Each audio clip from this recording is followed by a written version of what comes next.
Quand le handicap empêche les gestes du quotidien et qu'aucune solution n'est commercialisée, eh ben c'est les papas, les mamans bricoleuses qui s'y mettent. On voit ça tout de suite avec mes invités.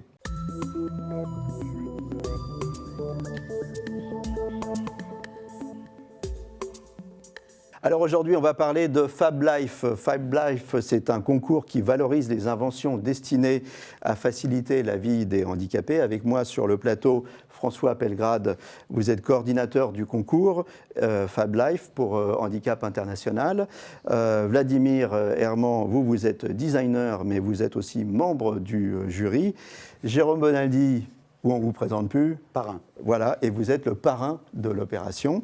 Et Émilie Nguyen, vous êtes designer, vainqueur du concours, et maintenant vous êtes chargé de projet innovation au CIUS. François, depuis combien de temps il existe ce concours ? Alors ça fait 24 ans. Ça fait 24 ans qu'il est porté par Handicap International, 24 ans que Jérôme nous suit aussi, donc porté par Handicap International et en partenariat avec Leroy Merlin, donc l'enseigne de bricolage, et le groupe Apicil depuis l'année dernière, qui est un groupe de protection sociale. Alors le principe ?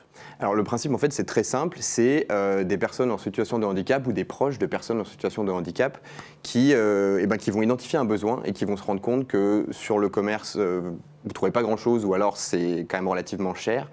Que souvent aussi, chaque handicap va répondre à un besoin très spécifique, donc ce n'est pas quelque chose qui va forcément être développé en série, quelque chose que vous allez trouver facilement. Et l'intérêt de ce concours, en fait, c'est justement de proposer une alternative à ça. Donc là, ça va être des particuliers, la plupart du temps, qui vont bricoler des petites astuces, des petits objets du quotidien pour favoriser soit leur propre autonomie, soit l'autonomie de certains de leurs proches. Je le disais dans l'intro, c'est souvent les papas et les mamans qui s'y mettent. Alors, mais pas que. Pas que. Alors c'est vrai qu'on a énormément de papas, de mamans qui sont là, qui bricolent pour leur enfant qui est en situation de handicap ou à besoin particulier. Mais de plus en plus, ce qui est intéressant aussi, c'est qu'on a par exemple des ergothérapeutes qui vont développer des objets, des aides techniques avec leurs patients et qui ensuite vont nous déposer justement ces objets-là. Donc ce qui est assez intéressant aussi là, c'est que généralement c'est des inventions qui sont quand même assez abouties, qu'on a en plus une caution médicale, donc c'est aussi très intéressant pour le concours. Mais ce qu'il faut savoir, c'est que nous, quand même, plus c'est simple et plus on est preneur, parce que c'est aussi ça qui est important, c'est justement que ce soit accessible à tous, en fait, et que n'importe qui puisse aller justement récupérer les plans, parce que voilà, la dimension principale du concours, c'est que c'est de l'open source, c'est pour du partage. C'est vraiment c'est un partage de bonnes idées, de bonnes pratiques pour en faire profiter un maximum de personnes. Le concours, il a lieu quand ? Alors, justement, comment ça se passe, le calendrier ? Mais voilà, alors donc là l'appel à participation va reprendre là le 1er avril normalement. Donc c'est toute la phase où on va récupérer tous les dossiers, c'est-à-dire que c'est du 1er avril au 31 août, c'est la phase où on va recevoir tous les dossiers justement des participants. Ensuite, vous allez avoir une sélection qui est faite par le jury, donc un jury où dedans vous allez avoir plusieurs personnalités, plusieurs profils aussi, et c'est ça qui est assez intéressant, c'est que vous avez donc Vladimir Herman qui lui est notre caution design du jury, qui est dans le jury depuis cette année, et vous allez avoir aussi forcément des ergothérapeutes. On a aussi des éducateurs spécialisés. On a un éducateur spécialisé par exemple qui travaille énormément avec les enfants atteints de troubles du spectre autistique. Et vous allez avoir aussi forcément des personnes en situation de handicap et des parents d'enfants en situation de handicap. Et donc ce jury va permettre de sélectionner dans tous les dossiers qu'on a reçus les 20 meilleurs dossiers de l'année. Et donc c'est ces 20 dossiers-là qui ensuite vont être mis en ligne, en open source, pour que n'importe quelle personne puisse y accéder et récupérer les ressources pour reproduire l'invention chez elle. Il a bien résumé le truc, Jérôme. Oui. Le mot important, c'est partage. Ouais. Partage. Ouais. On partage. L'intéressant, c'est que, il le dit, chaque handicap pour les enfants en particulier est un cas particulier. Donc, il faut faire un truc spécialement pour. C'est système D, c'est des merdes. Et le fait que Leroy Merlin soit notre sponsor depuis 25 ans, c'est typique et caractéristique. D'abord parce que les salariés, je dois leur dire, c'est important, c'est pas la boîte, c'est pas un truc de la princesse, du président. C'est tous les salariés de tous les magasins savent que le concours existe. Il s'appelait les papas bricoleurs avant. Après, il s'est appelé les papas bricoleurs et les mamans astucieuses. Et après, il s'est appelé papa bricoleur, maman astucieuse et voisins sympas. Et maintenant, c'est Fab Life. Mais papa bricoleur était très connu. L'intéressant, c'est que n'importe qui sait se servir de tournevis peut aider, peut donner le sourire. Et la vraie victoire, c'est le sourire du gamin ou de la gamine. C'est génial. C'est vachement... C'est le partage comme la cuisine. Quand tu fais de la cuisine, tu es content. D'abord, on est là ensemble, on se file des recettes, on raconte comment ça marche, et puis on est là ensemble. Et le bricolage avec les gamins et les parents, c'est vachement... la vie est belle finalement. Alors l'idée c'est, bon, la bidouille, la bricole, l'innovation, c'est votre vie, hein, Jérôme. Mais là, c'est pas pour rien. C'est pour améliorer concrètement. C'est de la générosité, c'est du don, c'est du partage. Voilà, c'est bien, c'est un joli concours, c'est un très joli concours. Ça fait combien? Ça fait 20 ans, 25 ans? 24, ouais, c'est la 24e édition cette année. Comment il a évolué ce concours? Vous y étiez depuis le début, non? Oui, au début, on était... Alors, le principe également, c'est donner de bonnes idées. Tiens, voilà une idée que je peux peut-être récupérer. Il n'y a pas de copyright. Donc, on le mettait sur Minitel avant. Vous vous rappelez? Non, t'as pas connu Minitel. C'était avant, le paléolithique. Et après, on s'est mis sur Internet. Et il y a un site dans lequel tu peux récupérer tous les plans. Et parfois même les téléphones ou les scans ou les adresses mail, dis donc, est-ce que j'ai un problème avec... Et tout le monde dit, je ne sais pas si vous êtes bricoleur, mais quand il y a le voisin qui dit j'ai un problème avec ma perceuse, on y va. Ouais. Les cuisinières se donnent les recettes. Là, les gens s'entraident avec Internet. C'est malin. C'est malin. Ouais. Ouais. C'est malin et ça change concrètement la vie des gens. Alors, un des critères, justement, c'est que ces innovations qu'on vous propose, elles soient facilement duplicables. Parce que le problème, c'est que, comme Jérôme l'a dit, hein, à chaque handicap, son problème. Donc, c'est quoi un des critères d'une bonne innovation? Tu vas répondre ou tu... Oui, alors déjà, c'est qu'une invention soit reproductible facilement, non seulement par d'autres parents, mais par un voisin qui veut aider, comme le dit Jérôme, par exemple. Un autre critère, c'est que ça ne soit pas trop cher à fabriquer, parce que si on a besoin d'acheter des matériaux qui coûtent des centaines d'euros, ça ne vaut pas le coup. Et je pense un des vrais critères, c'est que ça soit ingénieux, c'est que ça vienne répondre à un petit problème. Le problème qu'on voit souvent dans le handicap, moi, c'est ce que j'appelle le problème du dernier centimètre, c'est quand on arrive presque à atteindre quelque chose pour l'appréhension, par exemple, et qu'on n'y arrive pas. Alors souvent, il n'y a pas d'objet sur le marché qui permettent de faire ça, et donc on va bricoler des petits trucs en taillant un petit bout de bois avec un canif, en imprimant en 3D, en moulant du plastique. Tout le monde trouve des petites solutions. Le problème, c'est qu'il y a beaucoup de gens qui vont réinventer un peu le fil à couper le beurre dans leur coin. Et des concours comme Fab Life, ce qui est intéressant, c'est que ça permet de faire une intelligence collective où tout le monde se retrouve et on gagne du temps en fait en reprenant les inventions des autres. Je vais rajouter un truc important, c'est que du coup, les gens, les valides comme nous, ont un autre regard sur les enfants handicapés. C'est-à-dire que d'un seul coup, l'autiste, le gamin qui a un problème, qui ne sait pas marcher, le gamin qui... On a un autre regard, parce qu'on a fait le premier geste. Et un geste qui est tout simple, c'est le tournevis, la perceuse, le système D ou le corde de piano. On change notre regard, c'est pas mal. La vraie invention, alors c'est pas le truc connecté, compliqué, en carbone, avec des matériaux. Non, c'est le petit machin. C'est ça. C'est ça. Quoique, attends, je parle de perceuses, il y a de plus en plus, par exemple, des imprimantes 3D. Ouais. Quand même. Ouais. C'est typique, l'imprimante 3D, elle fait des protos. Or, chaque objet est un proto, puisque c'est un cas particulier. Non, ça c'est... Ouais. On est moderne quand même, docteur.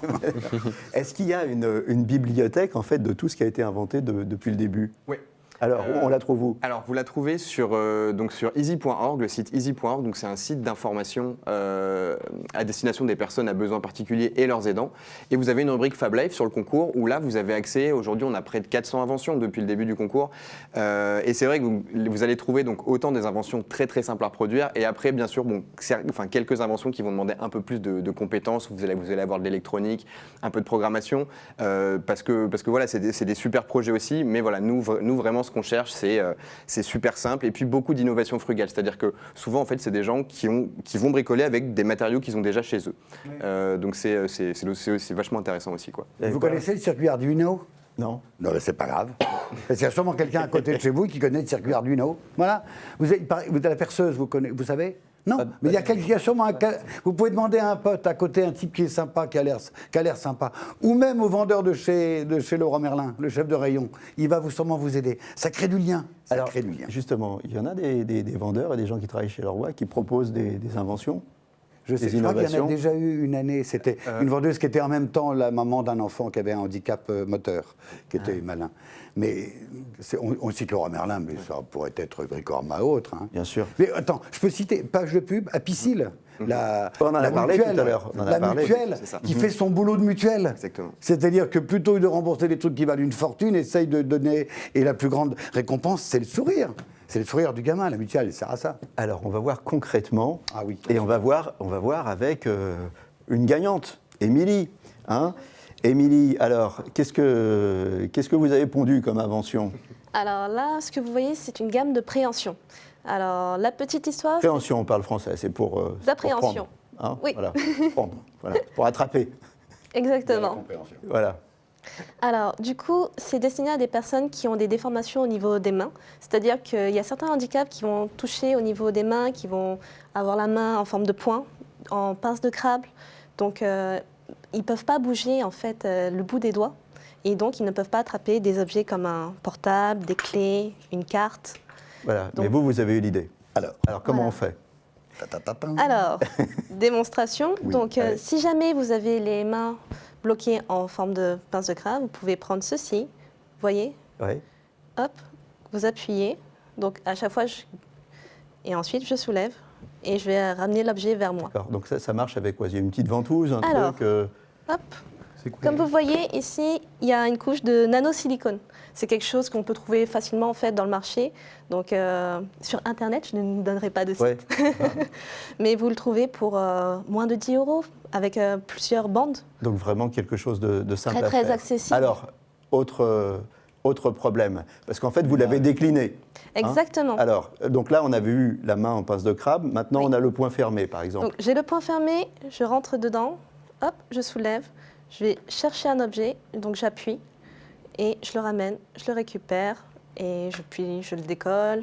Je et peux avoir mes repose. clés? Alors, bien alors. sûr, Mais avec là, je voudrais les clés. Avec celui-ci, Voilà. hop, Merci. alors ça, c'est tout bête, hein, mais ça facilite la vie, ça change la vie au quotidien. hein. C'est un bah, truc, oui, en fait je l'ai créé pour Comment vous Jonathan. avez eu l'idée? Alors, Jonathan, c'est quelqu'un qui est venu à eFabric. eFabric, c'est une formation en fait qui fait le lien entre le numérique et le handicap. Donc, on développe beaucoup de projets pour des personnes en situation de handicap et même des structures. Donc, j'ai même réalisé des projets pour des foyers d'accueil médicalisés, pour des résidents. Et donc, le problème de Jonathan, c'est qu'il n'avait pas beaucoup de force dans les mains. Il ne pouvait pas trop écarter les doigts. Et du coup, il ne pouvait pas attraper ce genre d'objet. Donc ça part souvent comme ça, en fait. On réfléchit à partir de quelqu'un qui a un problème et on se dit, tiens, par rapport à ce problème-là, comment on va lui simplifier la vie? hein, c'est Mais ça. vous avez dit la phrase, Jean-Claude. J'ai C'est pas fait tout- exprès, Jérôme. Non, mais c'est naturellement, et c'est la preuve que c'est bien. C'est tout bête, mais ça change la vie. Je Bah vous oui. cite. C'est tout bête, mais ça change la vie. C'est exactement ça.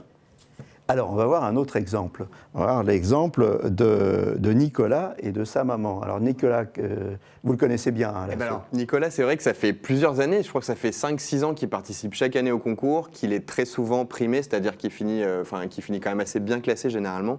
Et ce qui est génial, c'est qu'il en fait, il est en binôme avec sa mère systématiquement, et sa mère lui développe des petites astuces, mais vraiment qui seraient presque dignes d'un ergot en fait. C'est juste des astuces organisationnelles justement parce que les enfants autistes ont besoin de cadres et vraiment de concret.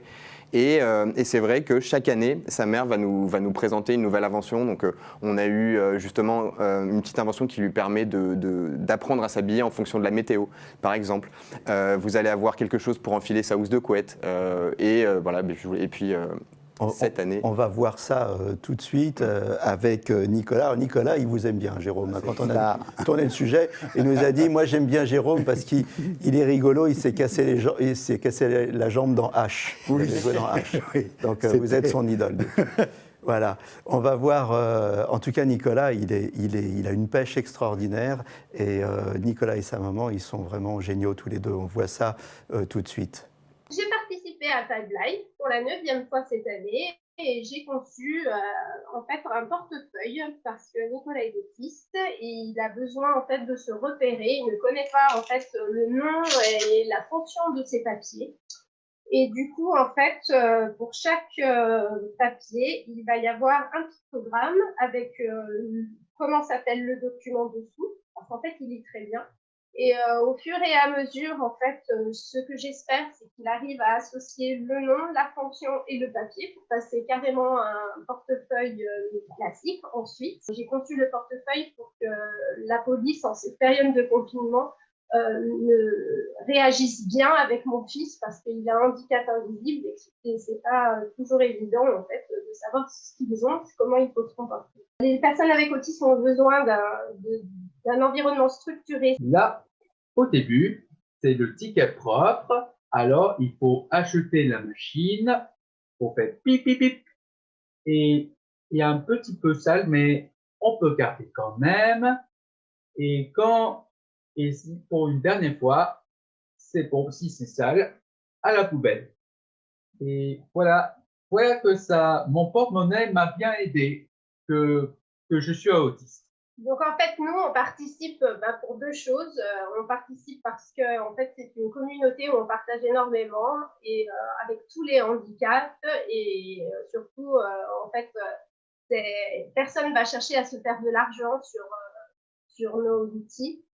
On participe parce que d'autres parents qui n'ont pas forcément beaucoup d'argent peuvent avoir les plans gratuitement sur Internet. Et moi, je participe beaucoup aussi parce qu'il a énormément de plaisir à connaître cette équipe de Fab Life qui est là depuis très longtemps. On les connaît depuis 10 ans. Et grâce à eux, on a fait vraiment beaucoup de découvertes sur nous et puis sur lui et puis avec des gens. Alors, important, communauté, et on ne se fait pas d'argent. Hein, oui, c'est sans copyright, il n'y a pas d'argent, c'est du don, c'est de la générosité. Je cite encore l'excellent Jean-Claude, qui disait tout à l'heure, il a la pêche, mais c'est typique, il a la pêche, il donne la pêche. Ce qui est formidable, c'est que les enfants handicapés, c'est... Tu détournes le regard, quoi. C'est le handicap, on n'aime pas. Non. Le fait qu'ils sourient, qu'ils rigolent, qu'ils fassent de la balançoire, qu'ils soient dans le square avec les autres, ça donne la pêche. Ça change le regard. Et je vous jure que chaque fois, tous les ans, on fait la remise des prix. C'est a priori le truc le plus abominable que soit. T'as tous les enfants avec tous les handicaps possibles. Non, c'est pas vrai. Au contraire, ça te donne des raisons d'espérer. C'est génial. Et ils donnent la pêche à leurs parents. Ouais. Oui. Parce que c'est pas toujours facile. Vladimir, combien de dossiers on traite chaque année? On l'a dit, ça. Combien de lauréats? Une soixantaine de dossiers. Oui. Ensuite, on a une vingtaine de lauréats. Et ensuite, on finit sur une dizaine de prix, c'est ça? Non, c'est ça, on a bien une vingtaine. Et dans ces 20 lauréats, on Mettez-vous d'accord, les garçons. Ouais, non, c'est ça. Non, c'est ça. Il y a trois catégories. Et c'est vrai qu'en plus, on a Allez, un peu on changé. recompte. Non, on a un peu changé les classements en plus depuis. Ouais, donc c'est ça. On a 20 lauréats par an. Donc ça, c'est les 20 meilleurs. Et on a 3 grands prix. Ouais. Donc vous avez 2 prix qui sont C'est par catégorie ou c'est quoi? Alors, pas exactement par catégorie, mais en fait, on a 2 prix qui sont sélectionnés le jour de la réunion du jury. Donc vous avez le prix du jury, forcément, et le prix du design, donc la mention spéciale design. Et après... le prix du public. Voilà, c'est ça. Et après, vous avez une deuxième phase, en fait, qui se passe du 1er octobre au 15 novembre, généralement, où là, les 20 projets sont... c'est à ce moment-là qu'on met les 20 projets en ligne et on l'ouvre au vote du public. Donc ça veut dire que là, il suffit juste d'aller en ligne et voter pour ça ou ses inventions préférées. Les points clés, on en a déjà parlé, simple, reproductible, pas cher, quoi d'autre? L'idée, c'est vraiment l'idée, c'est pas de chercher un problème à résoudre, c'est que des problèmes à résoudre, il y en a plein. C'est d'en trouver un qui va correspondre à plein de gens différents. Parce que chaque personne, même des personnes qui ne sont pas en situation de handicap, vont avoir des petits trucs du quotidien qu'ils aiment bien bricoler. Ça va être pour quelque chose qui n'a pas un problème de handicap. Par exemple, le fait de mettre sa brosse à dents dans un verre à côté du lavabo pour pas qu'elle tombe. Ça, c'est des choses que nous, on fait tous. Mais les personnes qui sont en situation de handicap ont besoin de milliers de petits gestes comme ça au quotidien. L'idée, c'est de réussir à identifier le geste, l'objet qui peut aider le plus de gens possible. Est-ce que vous avez déjà été bluffé, vous, en tant que designer, par Moi, pour cette une année, il y a invention un objet qui m'a vraiment plu. C'était un objet qui aidait à tenir la canne pour les gens qui ont des problèmes pour marcher et qui permettait de l'accrocher sur le rebord d'une table comme ça, de le clipser sur une chaise, de le mettre, de l'accrocher Un sur peu comme sur les cabinet. crochets pour mettre son sac quand on va au bar. Exactement. Et bien justement, Exactement. voilà. On a pensé au Eh ben, sac on peut des mettre sa dames. canne quand C'est on ça. va au bar. Exactement. Exactement. On peut même l'accrocher à sa ceinture. C'est ça, enfin, parce que vrai le problème, c'est qu'une personne qui a besoin d'une canne pour marcher, en général, c'est une des dernières personnes qui a besoin de se pencher pour ramasser une canne une fois qu'elle est tombée. Donc pour moi, ça résout vraiment un problème que les gens ont au quotidien. On va voir quelques autres exemples, puis on va les commenter. Par exemple, on va voir le manteau de Chloé. Le manteau de Chloé. Alors, qu'est-ce que c'est, ça, le manteau de Elle Chloé? est en fauteuil, c'est tout bête, et en fauteuil quand il pleut, parce qu'on veut quand même envie de sortir, et ben ce truc-là, il est facile à mettre et à enlever. Et puis surtout, il protège les genoux.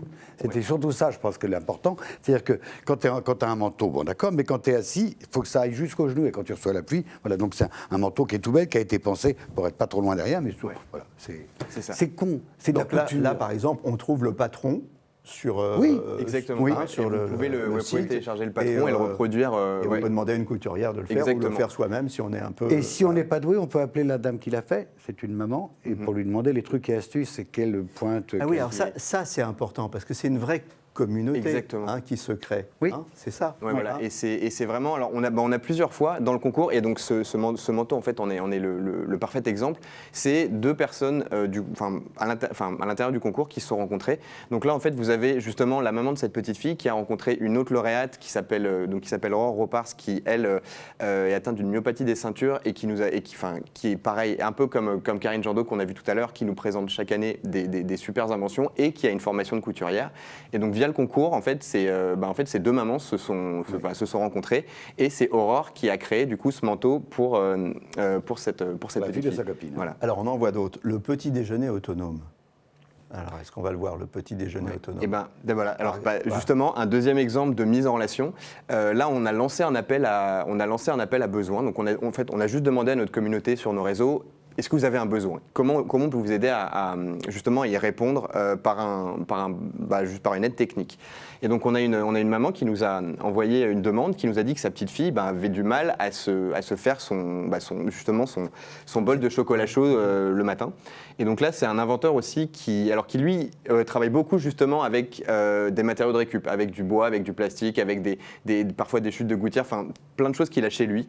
Et là, il lui a développé deux petits supports tout simples. Un premier, un support à bascule qui lui permet en fait justement de verser la bouteille dans son bol, et un autre support qui va venir maintenir le pot de Nesquik pour qu'elle puisse justement mettre la cuillère justement dedans sans que le pot de Nesquik se Donc déplace. encore une fois, des choses simples mais Super pratiques. simple. Et ces produits s'améliorent. Le type qui fait chaque année, alors lui c'est pour tout, la banane, tous les pots de yaourt, quelle que soit la taille, une table comme ça, son modèle, il s'est amélioré, on upgrade. Il y a des mises à jour. Voilà. Et On n'arrête pas. Alors, les jouets électroniques. Maintenant, on va regarder ça, les jouets électroniques. Alors, qu'est-ce que c'est que ça? Alors ça, c'est pareil, c'est une petite adaptation toute simple, mais ce qui est intéressant, c'est que en fait, la mère justement de la petite fille qui est atteinte d'un handicap lourd, qui se déplace en fauteuil, qui a très peu de capacité de préhension, a développé vraiment toute une gamme de jouets électroniques. Donc c'est très simple, c'est avec un système de contacteurs. Il suffit de poser, vous voyez votre main dessus. C'est pas électronique, hein. C'est plutôt quand tu n'arrives pas à faire ça, tu fais ça sur le. Voilà. Oui, mais au moins, on a l'impression de jouer. Mais oui, Enfin, on exactement. joue. C'est même pas qu'on a C'est-à-dire que c'est l'impression, génial on parce joue. qu'en fait, elle lui en avait mis un de chaque côté de son fauteuil, et donc elle jouait avec ses copains. Elle avait vraiment. Alors, j'en ai d'autres. Le tricycle adapté. Il y en a eu beaucoup de tricycles, hein, énormément. Oui. Donc si Alors, tu veux et celui-là commencer- Alors celui-là, il est motorisé. Donc la particularité, c'est qu'il est motorisé. Alors voilà une invention plus sophistiqué. là. Voilà, Attention, voilà une invention qui n'est pas forcément à la portée de tous, mais quand même, ça répond à un besoin génial pour le coup. Alors lui, il a gagné en 2018, si je ne dis pas de bêtises, et donc c'est donc le père de ce petit garçon qui est atteint de tétraparésie spastique et hypotonie du tronc, et donc ça veut dire qu'il a encore un peu de mobilité dans les jambes, mais pas trop, et donc ça, c'est justement un tricycle qu'il a bricolé avec une batterie d'un ancien fauteuil, voilà, qui lui Je permet crois qu'on en a une dernière, c'est le e-bike, il me semble. Voilà. Alors, qu'est-ce que c'est que ça? Alors ça, c'est le tricycle adapté. Avant, c'était le e-bike et ça, c'est le. Ah, d'accord. Donc là, on a le tricycle, donc le tricycle adapté. Donc ça, vous avez deux choses. Vous voyez les pédales qui sont reliées par une poulie. Donc ça, c'est pour les enfants qui ont encore un peu de motricité dans les jambes, mais pas trop, donc qui lui permet justement pour se tenir. C'est Voilà, un truc et qui a justement un siège moulé qui a été un peu adapté et qui vient remplacer la selle. On arrive quasiment à la fin, Jérôme. J'ai quelques questions. Récup. Oui, quelques questions importantes. Qui peut rejoindre Fab Life? Tout le monde, y compris vous, cher Jean-Claude. Eh oui. Et Mais pourtant, oui, je ne suis pas tellement tout le bricoleur. monde. Mais c'est pas grave, vous allez trouver. Parce qu'on peut penser simplement. Je pensais à la récup, là, tous les objets motorisés, le nombre de petits moteurs électriques d'une vieille machine qui ne marche plus. Là, cette année, la tondeuse tractée, le type la met sous le fauteuil. Le gamin, il peut tondre la pelouse alors qu'il est en fauteuil. Imaginez, quelqu'un va le réaliser pour vous. Alors, justement, comment on peut aider Fab Life? Peut-être en donnant déjà des objets, peut-être en étant volontaire, en donnant de l'argent, en donnant quoi? En donnant de son temps? En donnant de son temps, un peu de bonne volonté, même si on peut confondre la compétence et la bonne volonté, de voir les voisins, de demander, de poser des questions, de créer du lien, d'être un peu curieux, d'être un peu généreux, d'être un peu intelligent. Non, sans blaguer, c'est soyez curieux, voyez les voisins, demandez peut-être à l'ergothérapeute du coin, peut-être à la maîtresse d'école ou à la directrice de l'école, parce que peut-être que les enfants dans les écoles, il y a quelqu'un qui est handicapé et que voilà. Est-ce qu'il y a déjà un industriel qui a été inspiré par une des inventions et qui vous a dit, bon, bah ça, moi, j'aimerais bien le dupliquer pour le plus grand nombre? Est-ce que vous seriez contre ça? C'est-à-dire qu'on a eu qui sont rentrés en contact avec nous, mais nous, en gros, ce qu'on dit, c'est que l'ADN du concours, ça reste le partage, mais ce qu'on aimerait bien, c'est un entre-deux, en fait, avec ça, c'est-à-dire pas forcément de la commercialisation, mais un industriel qui accepterait, par exemple, de reproduire bénévolement certaines inventions qu'on pourrait ensuite distribuer à la communauté dans les EHPAD, dans les établissements, dans les centres médicaux. Ça serait génial. Voilà, eh bien, écoutez, on arrive au terme de cette émission. Vous vouliez rajouter quelque chose, Émilie, mais rapidement. Très rapidement. Alors, moi, je voudrais dire que travailler seul, c'est bien, mais on peut aller encore plus loin si on travaille en équipe. Là, je connais les limites du projet, donc c'est limité à la main. Et pour aller plus loin, je travaille également sur un exosquelette avec Ropen Exo, parce que la maladie, elle évolue. Donc ça commence par la main et après, ça monte jusqu'au bras. Donc n'hésitez pas en fait, à aller plus loin dans le projet avec une équipe. Voilà, vous êtes tous formidables. Merci d'être venus sur le plateau de Capital Santé. Bravo pour tout ce que vous faites. Bravo aux papas, aux mamans, aux amis, à tous les bricoleurs, aux voisins bricoleurs. Voilà, si vous n'avez pas d'idée, participez à Fab Life en les aidant, en étant bénévole, en donnant des objets de récup, en votant. Toutes les bonnes volontés sont bonnes à prendre. À très bientôt pour un nouveau numéro de Capital Santé. Et d'ici là, portez-vous bien.